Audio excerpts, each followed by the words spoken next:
Over to you, Dr. Thank Ramesh. you for giving me an opportunity to speak here and also share experiences from my research work. I will also talk about, because the theme of the seminar is very important, perspectives and knowing the truth. I will also talk about in the first part about the perspectives, and in the second part I'll throw a little light on the second invasion which took place in February 1948 in Kupwara sector. It is very important it is it is very important to have a correct perspective and speak the correct truth. This is important for setting the record straight for history and draw proper lessons for future. About the existing perspectives, there are four issues which are very important. First, it is called the Raiders attack, where the Pakistan government is shown to have mere complicity.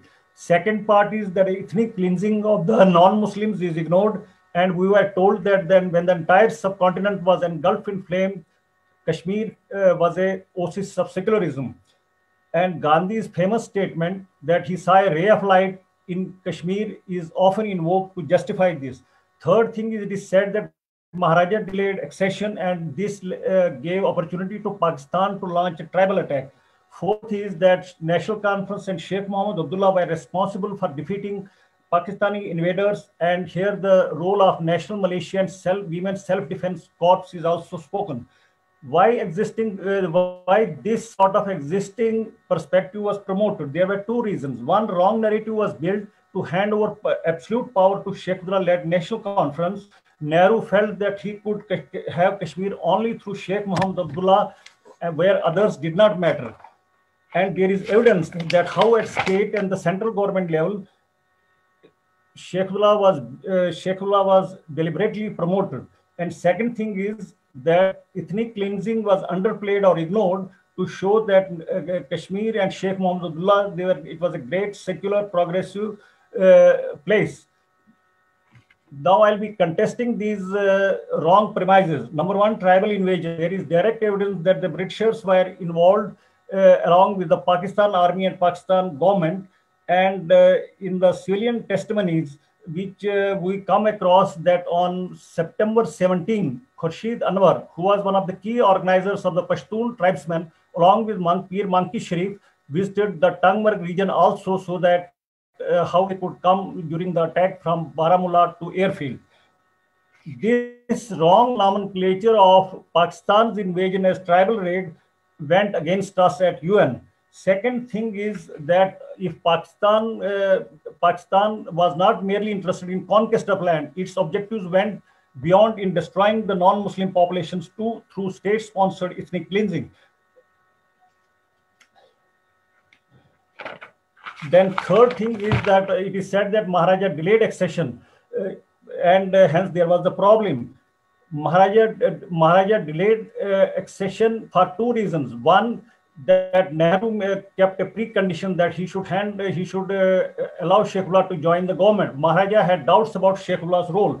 Second reason was Maharaja feared that his state would be used as a pawn for compromise with Pakistan. In fact, Maharaja had been asking the government of India for signing the accession, but Nehru always kept insisting that Sheikh Abdullah should be asked to join the government.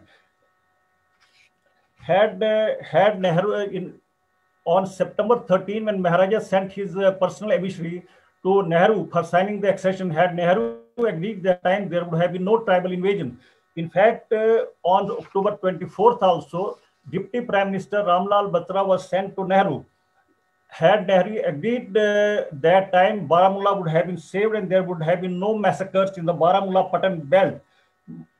And secondly, on 26th also, Nehru was still bargaining with Meherchand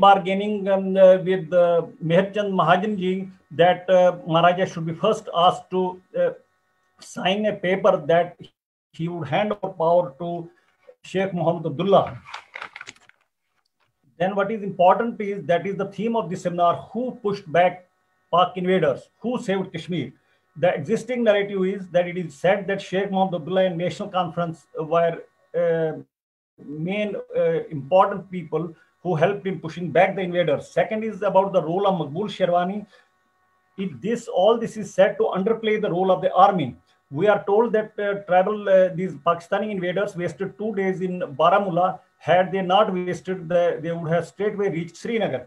We are also told that they were diverted to wrong areas and that helped save Srinagar. This narrative is wrong because, number one, the role of state troops and Brigadier Rajendra Singh is ignored. It was Brigadier Rajendra Singh who because of whose role that instead of 23rd, had Brigadier Rajendra Singh and state troops not played effective role, the Pakistani invaders would have been in Baramulla on October 23rd instead of 27th. And because, and then on 27th also, the state troops led by Captain Prithvi Chand, they were holding at Baramulla. On 27th and 28th also, this Colonel Rai and state troops, they held back the Pakistani invaders. Then from 28th to 4th of November, Indian forces gave effective resistance and Pakistani invaders could not move forward.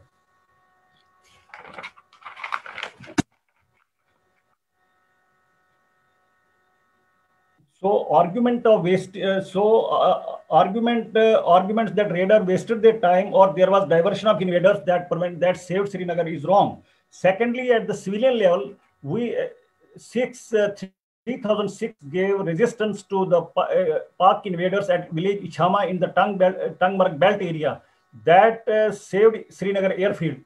Normally the raiders would have been there on 29th, but because of the Sikh resistance for 2 days, the raiders could not come to Badgam till 2nd of November.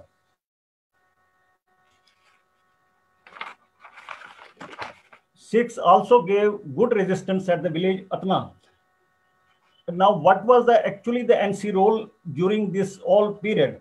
NC gave mostly provided guides, transport, and it did not allow communal amity to be disturbed in the areas which were under army control.